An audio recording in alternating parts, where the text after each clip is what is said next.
Российский режиссер Тимур Бекмамбетов в рамках Международного кинофестиваля в Ташкенте поделился некоторыми секретами создания фильмов на основе скринлайфа. В данном формате все, что видит зритель, происходит на экране компьютера, планшета либо смартфона. Все события разворачиваются прямо на экране. Вместо мизансцены — рабочий стол. Действия героя осуществляют курсор мыши. Ведь в современном мире огромная часть жизни проходит в виртуальном мире. Как пришла задумка снять первый фильм на основе скринлайф и насколько виртуальная реальность на нашем планшете, рассказал российский режиссер Тимур Бекмамбетов. Я делал фильм.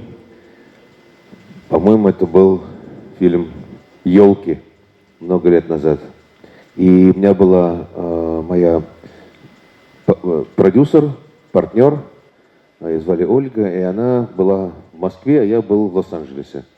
И во время нашего скайпа, тогда были скайпы, она расширила свой экран. Тогда только появилась функция расширить экран. И она показала мне свой экран своего компьютера и показала постер, который придумали для фильма, где Ургант, Светлаков в такой в одной шапке на двоих, вот смешные. И мы поговорили, потом она забыла выключить этот share screen, и мы продолжали разговаривать на всякие разные важные темы производства, но я видел ее, продолжал видеть ее экран.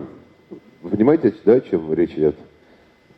Было у кого-нибудь такое, когда забывали выключить share screen? И кто-то говорит: эй, слушай, я говорю потом: слушай, Ольга, ты знаешь, ты забыла выключить, я вижу все, что ты делаешь. А она писала письма друзьям, там что-то покупала, и я это все видел. И в этот момент я понял, что я оказался внутри другого человека, что экран — это наш внутренний мир. Мы ничего не прячем от своих экранов.